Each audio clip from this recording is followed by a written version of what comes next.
শেখ হাসিনার রায়ে খুশি হয়ে কিন্তু এই মুহূর্তে খেজুর বিতরণ করছেন একজন। হ্যাঁ, সাধারণত সবাই মিষ্টি বিতরণ করে, আমরা অন্যভাবে আমরা খেজুরটাই বিতরণ করতেছি আর কি। ভিতরে কথা বলবেন ভাই, আসলে কেন বিতরণ করছেন?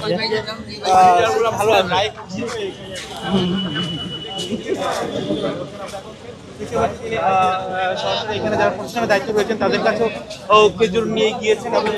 আমরা দেখতে পাচ্ছি যে প্রশাসনের লোকজনকেও কিন্তু তিনি খেজুর বিতরণ করছেন। রায় তিনি সন্তুষ্ট হয়ে এখানে খেজুর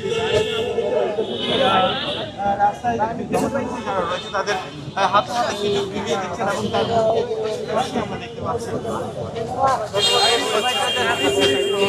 খেজুর শেখ হাসিনার রায়ে খুশি হয়ে খেজুর বিতরণ করতে, খেজুর পেয়ে আপনার কেমন লাগছে?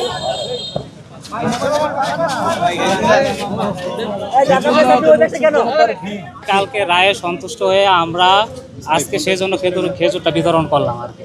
সবসময় তো মানুষ মিষ্টি খেজুর সবসময় বিতরণ করে, আমরা একটু ইউনিকভাবে আমরা এবার করলাম যে খেজুরটাই বিতরণ করি আর কি, সেই জন্য আমরা খেজুর নিয়ে আসলাম। এই জায়গাটা কেন বেছে নিল?